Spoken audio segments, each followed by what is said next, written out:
11절을 먼저 볼까요? 없음이라고 되어 있고 그 앞에 번호가 있죠. 그 번호 있는 거를 한번 밑에서 가서 보시면 이렇게 되어 있습니다. 어떤 사본에 11절 인자가 온 것은 잃은 자를 구원하려 함이니라가 있음, 이렇게 되어 있죠. 그러니까 어떤 사본에는 그런 말이 있다는 겁니다. 인자가 온 것은 잃은 자를 구원하려고 한 거다라고 하는 것이 있다는 겁니다. 그러니까 이런 거는 한 번씩 보실 때 그냥 넘어가지 마시고요. 그 본문에서 이런 얘기를 할 때 무슨 얘기를 하는 건가, 이런 얘기를 좀 새겨봐야 됩니다. 좀 이따 이제 이런 얘기가 가능하면 같이 나누도록 하겠습니다. 자, 그럼 오늘은 어떤 얘기를 하는 거냐? 1절을 먼저 보시면 1절에 그때의 제자들이 예수께 나와 이르되 천국에서는 누가 크니까? 그러니까 제자들이 예수님 앞에 물었던 거죠. 천국에서 누가 큽니까? 라고 물은 겁니다. 그래서 천국의 큰 자 논쟁, 이제 이런 논쟁을 하는데, 이거는 사실 누가 논쟁을 하기 좋아하냐면 이 땅 사는 사람들이 이런 논쟁하기를 좋아하는 거예요. 왜냐하면 이 땅 자체가 큰 자, 작은 자, 많다, 적다, 뭐 존귀하다, 비천하다라고 하는 그런 개념을 가지고 우리가 살아가잖아요. 우리가 그 개념을 버리지 못하니까 그 개념을 가지고 천국을 자꾸만 생각해요. 천국은 하나님 앞에 가는 거니까 다른 개념이거든요. 우리 그 앞에 논쟁 중에 가장 웃기는 논쟁 중에 이제 하나가 뭐냐면, 이제 나중에 나옵니다. 이 이후에 나오는데 논쟁 중에 하나가 뭐냐면, 옛날에 수혼법이라는 거 있었잖아요. 그래서 수혼법이라는 게 있어서 결혼을 했는데 남편이 죽으면 그 부인은 동생에게로 이렇게 가잖아요. 동생에게서 같이 살면서 아이를 낳죠. 근데 아이를 낳았을 때 첫 번째 아이는 큰 형, 그러니까 형의 자식이 됩니다. 그리고 나머지 자식들은 이제 둘째 남편의 자식이 되는 거죠. 이렇게 되는데 이제 물어보잖아요. 예수님, 만약에 천국에서 형제가 여럿 있는데 큰 형이 죽었어요. 그러면 이 부인이 둘째한테 가죠. 근데 둘째가 또 죽었어요. 그러면 셋째한테 가죠. 셋째가 또 죽었어요. 그러면 넷째한테 가죠. 이런 식으로 물어봐요. 그래서 만약에 7에게 갔다 그러면 누구 부인입니까? 라고 물어보는 게 나오잖아요. 무슨 개념이에요? 이 땅의 개념이에요. 나중에 이제 나오는데 이건 이 땅의 개념이죠. 하나님의 개념, 천국에서의 개념은 그런 결혼도 없고 장가도 없다라고 얘기하시잖아요. 그런 개념이 없어요. 그러니까 우리가 많이 논쟁하는 것들 중에 쓸데없는 논쟁하는 것이 있어요. 그게 뭐냐면 천국 논쟁이 아니라 이 땅의 것을 가지고 교회에 가지고 오고 신앙에다가도 그래도 집어넣고 논쟁하는 것들이 있어요. 예수님 보기에는 무의미한 거죠. 사실은 큰 자 논쟁이라고 하는 것은 의미가 없어요. 그런데 제자들이 묻는 겁니다. 누가 큽니까? 천국에서 누가 큽니까? 왜요? 이 땅에서는 큰 자들이 많거든요. 큰 사람들도 순서를 쫙 매기잖아요. 우리나라 사람들도 이런 게 있어요. 특히 남자들 같은 경우는 이런 게 있어요. 남자는 뭘로 매기느냐? 옛날에 EBS 봤더니 남자와 여자의 차이에 대해서 쭉 얘기를 해주는데, 이 5부부를 초청을 해가지고 이제 방송국에 5부부를 불러가지고 남자 5명만 따로 모아서 방에 들여놓고 여자 5명만 따로 불러가지고서 다른 방에 넣었어요. 30분 동안 얘기하라 그러니까 남자한테 딱 카메라를 대니까요, 한마디 안 해요. 남자들은.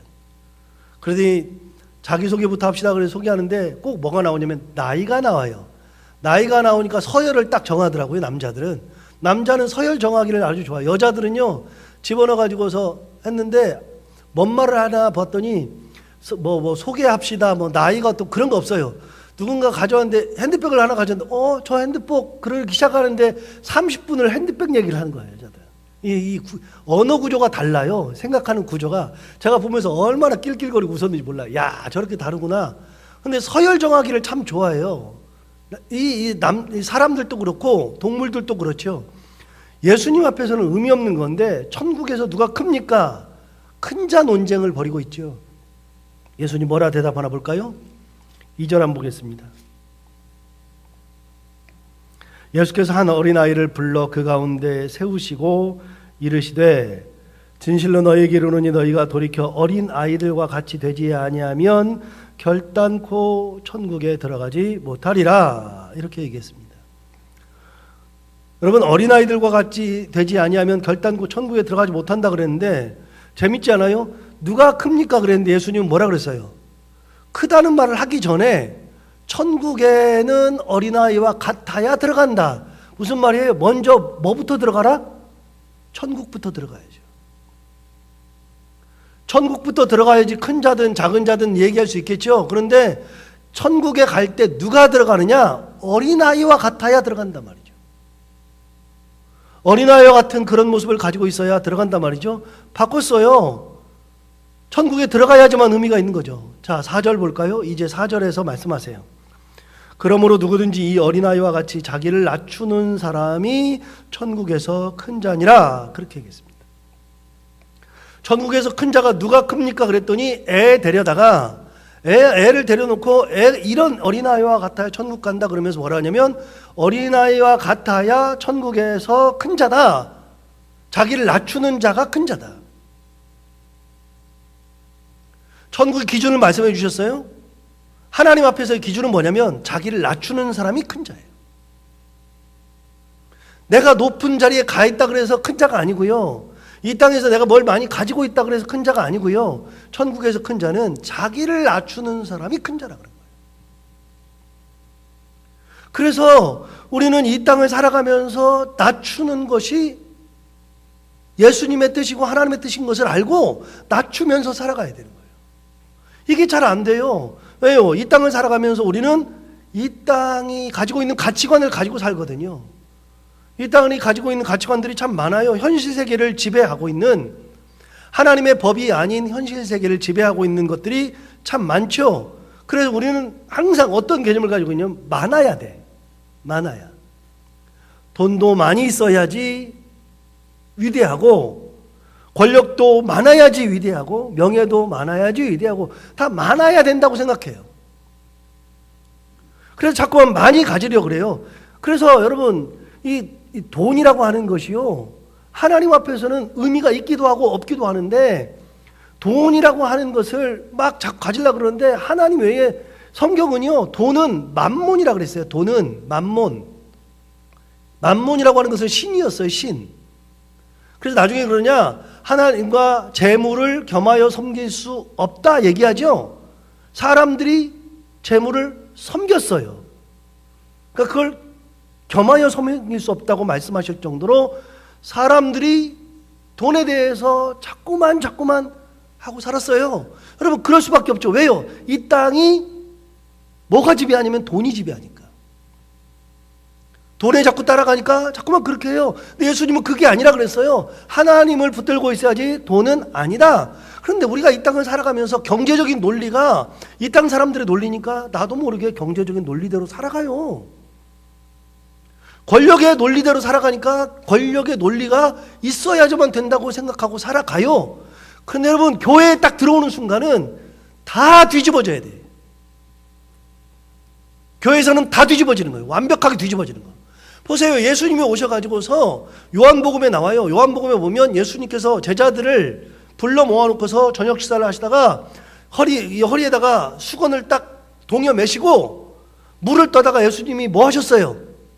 발을 씻었어요. 그러니까 제자들이 못 씻어요 그랬어요. 베드로가 그랬어요. 못 씻어요 그랬어요. 네가 못 씻어? 그럼 너는 나는 상관이 없다 그랬더니 베드로 한 걸음 또 더 나가죠. 그럼 몸까지 씻어 주십시오. 막 그렇게 나갔던 베드로죠. 참 재밌는 사람이에요. 어쨌든지 간에 발을 씻어 주셨어요. 그러면서 뭐라 그러냐면 너희가 나를 주라. 너희가 나를 선생이라 하는 것을 내가 아는데 내가 주요 선생인 내가 너희를 씻겼으니 너희도 세상에 나가서 이렇게 하는 것이 마땅하니라고 말했어요. 선생님이 어떻게 씻어줘요? 주님이 어떻게 씻어줘요? 주인이 어떻게 씻어줘요? 그런데 예수님은 발을 씻어줬죠. 발을 씻어주니까 절대로 안 됩니다 그랬을 때 내가 선생이고 내가 주다. 그런데 내가 너희들의 발을 씻어주니 너희도 이와 같이 하라.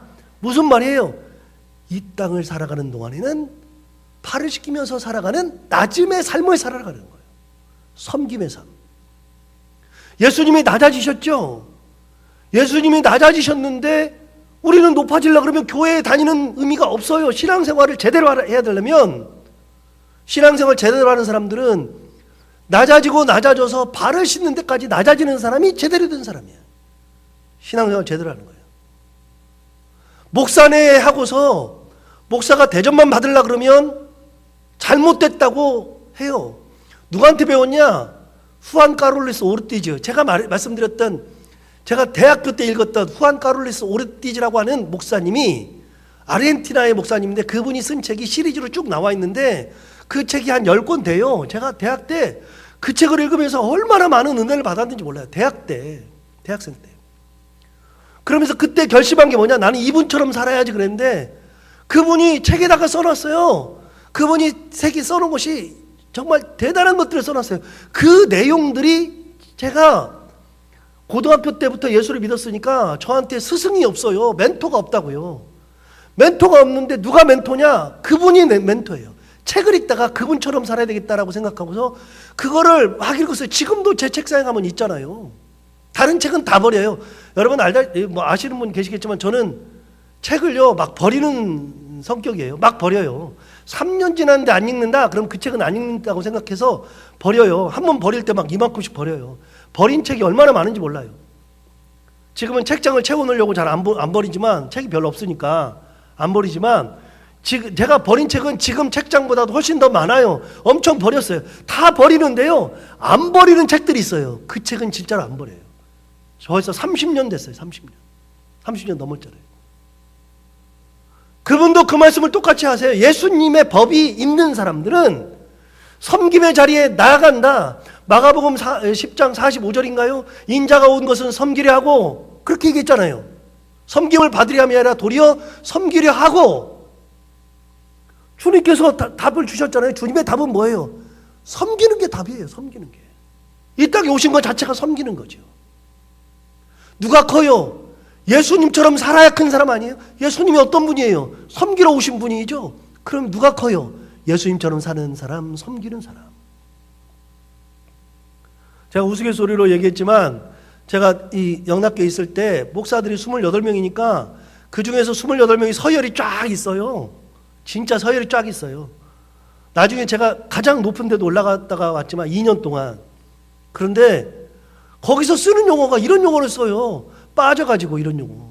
어디서 쓰는 용어예요 그거? 군대 쓰는 용어 아니에요?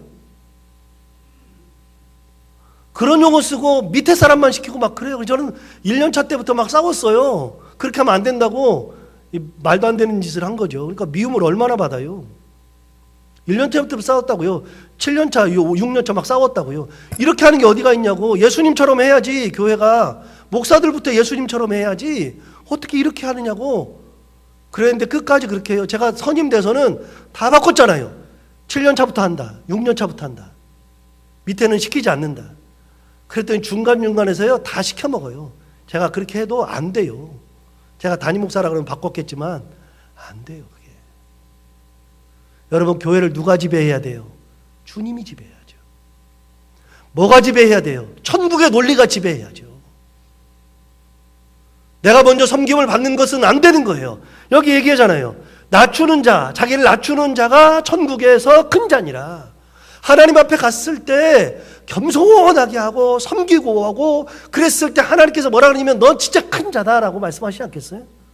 여러분, 우리가 누구 기준으로 살아요? 하나님 기준으로 살잖아요. 하나님 기준으로. 하나님 바라보고 살잖아요. 하나님이 어떻게 생각하시는지를 보고 살잖아요.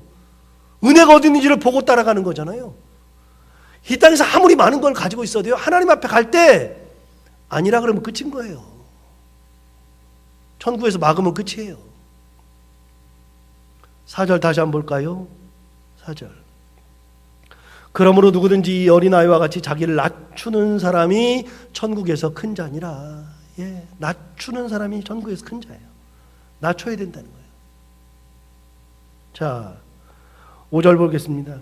또 누구든지 내 이름으로 이런 어린아이 하나를 영접하면 곧 나를 영접함이니, 누구든지 나를 믿는 이 작은 자 중 하나를 실족하게 하면 차라리 연자맷돌이 그 목에 달려서 깊은 바다에 빠뜨려지는 것이 나으니라. 여러분, 진짜 무서운 얘기 있잖아요. 예수님이요, 당대 예수님 설교를 들었던 사람들이요, 막 등골이 오싹오싹 했을 거예요. 얼마나 과격한지 몰라요. 진짜 과격하세요, 예수님이. 본질에서 벗어나면요, 정말 무서울 정도로 다그쳤어요. 그런데 보세요. 얼마나 무서운 얘기하는지 볼까요? 다시요. 5절 6절 볼게요.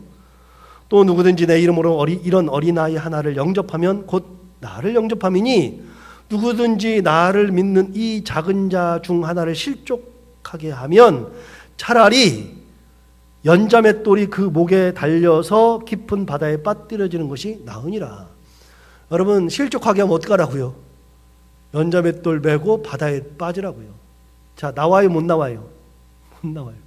빠져 죽으란 얘기예요. 빠져 죽으란 얘기. 실족하게 하는 거 안 된다. 누가 실족시켜요? 하나 물어볼게요. 아랫사람이 윗사람을 실족시켜요? 윗사람이 아랫사람을 실족시켜요? 윗사람이 시키는 거죠. 그래서 5절에 얘기하잖아요. 5절을 보세요. 다시. 누구든지 내 이름으로 이런 어린아이 하나를 영접하면 나를 영접함이다. 어린아이는 아무것도 아니라고 무시하는데, 무시하는 사람을 영접할 때 그때 비로소 예수 그리스도를 영접하는 것과 똑같다. 뭐 대단한 사람을 영접할 때 예수님께서 잘했다 그러는 게 아니라 어린아이와 같은 사람들을 영접할 때 잘했다, 내 제자다, 나를 영접한다고 말씀하시는 거죠. 그래서 여러분, 교회는 차별이 있으면 안 돼요. 어떤 차별도 있으면 안 돼요. 목사가 좋아하는 사람만 좋아하면 안 돼요. 어떤 한 사람에 치우쳐 있으면 절대로 안 돼요. 없는 사람이라 그래도, 가진 것이 없는 사람이라 그래도 목사가 차별하면 안 돼요. 그러면 목사는 예수님의 종이 아니라고 저는 생각해요. 그럼 안 되죠. 사람을 차별하는 곳에서 살다가 교회 나와서는 사람을 차별하지 않는 거예요. 제가 교회사를 전공했잖아요. 교회사를 오랫동안 공부했잖아요. 교회사를 공부해 보니까 놀라운 일이 하나 있어요. 초대교회 때 예수님 돌아가시고 나서 로마 시대에 사도 바울이 로마까지 왜 가려고 그랬냐면 이유가 뻔했어요. 로마에 가면은 황제가 있고 집정관이 있고 뭐 고위관리가 있으니까 그 사람들한테 전도해가지고 밑에 사람을 다 전도하려고 그렇게 갔어요. 그래서 그래서 처형까지 당해서 죽었어요. 사도 바울은 십자가형을 안 당했어요. 이유가 뭐냐면 로마인들은 십자가형을 안 주니까. 참수를 당했다고요. 베드로는 로마에서 십자가형을 당했잖아요. 왜요? 로마 사람이 아니기 때문에. 로마 사람은 참수형을 하지 십자가형은 안 줘요. 그러니까 베드로는 십자가형을 안 받았죠. 사도 바울은. 그런데 여러분, 사도 바울이 높은 고위관리부터 전도해가지고 그 밑으로 쭉 전도하려고 그랬는데 그렇게 전도가 된 게 아니고요. 놀랍게도 뒤집어졌어요. 누구부터 예수를 믿기 시작했냐면요. 종부터, 노예들부터 예수를 믿기 시작했어요. 노예가 시달리다가 사람 대접 못 받고 있다가 교회를 갔는데 교회에서 첫 마디가 뭐냐면 예수님이 당신을 사랑합니다. 평생 들어본 적이 없는 사랑이라는 단어를 들어봤어. 주님이 사랑하신대. 여러분, 그 소리를 듣고 나서 노예가 그때부터 울기 시작하는 거예요. 사람 대접 못 받고 그랬는데 예수님이 사랑한다 그러니까 말도 안 되는 소리 같은데 그 소리를 듣고 거기를 갔더니 거기에 교회의 지도자들이 그 노예들 땀나고 그리고 상처 입고 그리고서 아무 헌금도 드릴 수 없는 그들이 왔을 때 교회에서 지도자들이 그들을 받아주고 안아주고 그들을 최상으로 높여주고 예수님처럼 대접해 주니까 거기에 다 감복해가지고요. 누가 먼저 예수 믿었냐면 노예들이 예수 믿기 시작한 거예요. 뒤집어진 거예요. 그래서 노예들이 예수를 잘 믿다 보니 예수님의 마음을 가지고서 어떻겠냐? 집에 가가지고서 집에서 뭘 했어요? 전에는 시켜야 일하고 시켜도 제대로 일 안 하고 겨우겨우 했는데 교회를 다니면서부터는 어떻게 했어요? 시키지 않아도 일하는 거예요. 시키지 않아도. 감사해서 하는 거예요. 흥얼거리면서 하는 거예요. 기쁘게 하는 거예요. 자꾸만 하니까 이상하다. 얘가 이상해졌네. 얘들이 이상해졌네. 왜 그래? 하고 알아보니까 이 사람들이 예수 믿는 거예요. 당시 예수 믿으면 다 죽였어요. 전부 다 죽였어요. 그런데 죽일 수가 없는 거예요. 예수 믿는 사람들을. 세상에 나가서 밑거름으로 살아가니까. 그래서 거꾸로 사람들이 많아진 거예요. 조금 더 얘기하면 313년에 기독교를 공인해요. 313년 동안 죽은 사람이 엄청나게 많아요. 예수님 돌아가시고 나서 313년까지 죽은 사람이 엄청나게 많은데 313년에 기독교를 공인한다고요. 그 공인이라는 것은 이제부터 예수만 믿어야 된다가 아니라 많은 종교들처럼 예수도 하나의 종교다. 기독교도 하나의 종교다. 그러니까 믿어도 된다라고 허락해 준 거죠. 392년에 데오도시우스 황제 때 기독교만 믿어라. 그렇게 됐지만 313년에 기독교를 공인하는데 밀라노 칙령에 의해서 그거 할 때 왜 기독교를 공인하느냐? 이유는 간단한 거예요. 더 이상은 기독교를 핍박할 수가 없을 만큼 너무 많아졌어, 사회에. 여러분, 언제 기독교가 왕성해져요? 주님이 계실 때요. 주님의 마음을 품을 때예요. 차별하면 안 돼요. 주님은 차별하라고 한 적이 없어요. 천국은 어떤 거예요? 천국은 낮은 자의 것이에요. 낮아져야 되는 거예요. 오늘 그 말씀 하시잖아요. 그렇게 안 하고서 실족하게 하면 연자맷돌 메고서 바다에 빠져 죽는 게 낫다 얘기하잖아요. 더 재밌는 얘기예요. 여러분 7절 봐봐요. 실족하게 하는 일들이 있음으로 말미암아 세상에 화가 있도다. 실족하게 하는 일이 없을 수는 없으나 실족하게 하는 그 사람에게는 화가 있도다. 예. 실족하게 하는 일이 없을 수 없다 그러죠. 여러분 그렇게 다 하잖아요. 여러분 저는 진짜 공평하게 한다고 하고 설교도 진짜 말씀대로 한다고 하는데도요, 제 설교 듣고서 시험 드는 사람이 있더라니까요. 제가 영락교 얘기했잖아요. 설교했는데 그날 주일인데 설교했는데 교회가 발칵 뒤집어졌어요. 뭐 교회가 뒤집어진 건 아니죠. 몇몇 사람이 뒤집어졌어요. 그래가지고 저를 찾아와가지고 목사님 큰일 났대. 왜 그러냐 그랬더니 목사님 설교 듣고서 지금 어떤 분이 설교 중간에 뛰쳐나갔는데 큰일 났대. 왜 그러냐 그랬더니 잘 모른대. 알고 봤더니 뭐냐면 제가 그날 무슨 설교였냐면 디나의 강간 사건 얘기를 했다 그랬죠. 디나가 강간당한 사건. 야곱의 딸인 디나 강간 사건, 창세기. 그 얘기를 하면서 하나님의 은혜를 얘기했는데 그날따라 오신 분 중에 한 분이 강간을 당하고 오신 거예요. 상황과 처지에 맞아서 자기 얘기하는 줄 알고 뛰쳐나가고 소란스럽게 하고 그랬어요. 의도성이 전혀 없어요. 그런데 실족할 수 있어요. 안 그러려고 노력해도 실족될 때가 있어요. 그런 거 있잖아요. 그런데 실족하게 하면 화가 있다. 하나님 그런 걸 원하지 않아요. 원하지 않아요. 자, 18절 9절 봐봐요. 참 재밌는 거예요. 아까 빠져 죽으라 그랬죠? 8절 9절 봐봐요. 만일 내 손이나 내 발이 너를 범죄하게 든 찍어내버리라. 장애인이나 다리 저는 자로 영생에 들어가는 것이 두 손과 두 발을 가지고 영원한 불에 던져지는 것보다 나으니라. 예수님이 얼마나 과격한지 보시겠어요? 9절 보세요. 만일 내 눈이 너를 범죄하게 하거든 빼어내버리라. 한 눈으로 영생에 들어가는 것이 두 눈을 가지고 지옥불에 던져지는 것보다 나으니라. 예. 손 범죄하면 손 찍어내래요. 눈이 범죄하면 눈을 빼버리래요. 이거 어디 나와요? 마태복음 5장 19절, 29절, 39절에 나오는데 찾을 필요 없어요. 제가 읽어드릴게요. 여러분 다 아는 거예요. 마태복음 5장 앞에 부분 산상보훈에 보면 5장 29절에 이렇게 돼 있어요. 만일 내 오른 눈이 너로 실족하게 하거든 빼어내버리라. 내 백체 중 하나가 없어지고 온몸이 지옥에 던져지지 않는 것이 유익하며 또한 만일 내 오른손이 너로 실족하게 하거든 찍어내버리라. 내 백체 중 하나가 없어지고 온몸이 지옥에 던져지지 않는 것이 유익하니라. 똑같은 말씀하시죠. 똑같은 말씀하시죠. 여러분 사실 손 하나 없이 천국 가는 게 낫죠. 예수님의 뜻대로 살아가야 됩니다. 그게 천국에서 큰 자다. 우리가 이 땅을 살아가면서 천국에서 큰 자, 교회는 천국의 논리가 적용돼야 되고 예수님의 논리가 적용돼야 되는 것이 교회고 하나님의 은혜가 적용돼야 되는 것이 교회고 예수를 믿는 가정은 그 가정에서도 천국의 논리, 예수님의 논리, 하나님의 은혜가 적용돼야 되는 것이 가정이고 내 삶도 천국의 논리, 예수님의 논리, 하나님의 은혜가 적용돼야 되는 것이 내 삶이죠. 아니면 안 되는 거예요. 오늘 말씀을 주신 것처럼 이렇게 어린아이와 같이 낮추며 예수님의 마음을 품고 살아갈 수 있는 저희들 모두가 다 될 수 있기를 바랍니다. 기도하겠습니다. 하나님 아버지, 오늘 마태복음 18장 말씀을 통하여 천국에서 누가 큰지에 대한 논쟁 끝에 예수님 하시는 말씀을 듣습니다.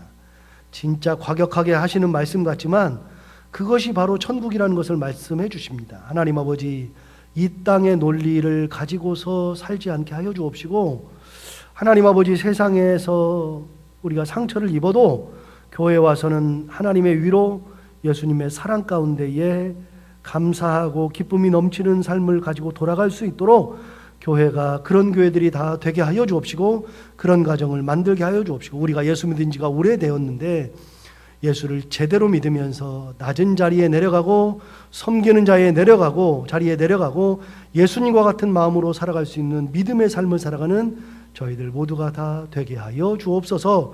하나님 아버지, 우리 교회를 비롯해서 함께 예배를 드리는 모든 분들, 함께 기도해야 하는 모든 분들의 교회가 다 이렇게 되기를 원합니다. 하나님께서 살아계시고 하나님의 논리가 먼저인 교회를 꼭 만들어 주시고, 항상 낮은 자들이 많아져서 섬김이 많아져서 은혜가 넘치고 기쁨이 넘치고 행복한 그런 교회를 이루는 저희들 모든 교회들이 다 되게 하여 주옵소서. 하나님 아버지, 이 새벽에 비가 왔음에도 불구하고 새벽을 뚫고 나온 사랑하는 모든 분들 다 그 발걸음을 기억하시고, 오늘도 이 새벽에 나와서 무릎 꿇고 기도하고 하나님 바라보며 울며 기도하는 모든 사람들의 기도를 하나님 들어 응답하여 주옵소서. 오늘 하루를 살아갈 때에도 이 말씀을 기억하며 살게 하여 주옵시고, 해야 되는 것들 기쁨으로 잘 감당하게 하시고, 만나는 이들과 함께 웃고 행복한 하루를 보내게 하여 주옵소서. 예수님 이름으로 기도하옵나이다.